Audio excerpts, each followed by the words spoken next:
Human placenta is discoidal, that is disc shaped, and hemocorial because it derives heme from chorions.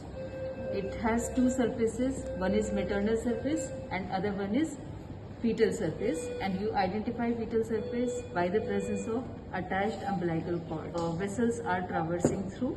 This is almost a central attachment of cord, and maternal surface is identified by the presence of cotyledons, which are around 15 to 20 at term. So the function of placenta is to provide nutrition and to form a barrier which is high flow, low resistance kind of communication between mother and the fetus. There are numerous types of cord attachment. One is battledore. Battledore means it is attached at the margin of the placenta.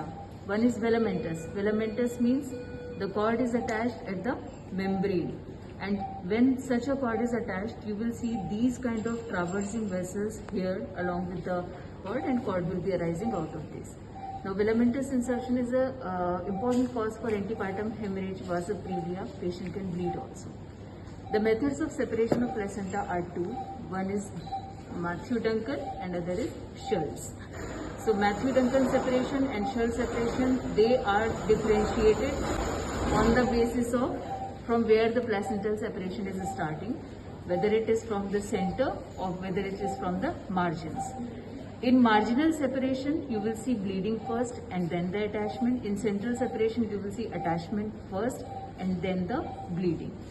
And what are the questions that can be asked to UGs and PGs when we have given a specimen of placenta?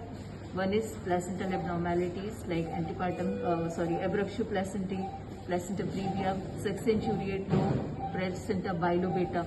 Second is cord abnormalities like we have just discussed, velamentous insertion, battledore insertion.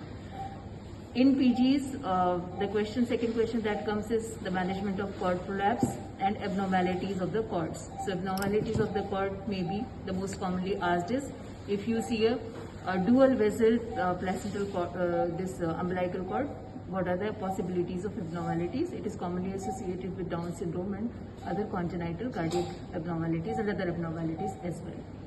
Then the question asked is, in theory, what are the functions of placenta?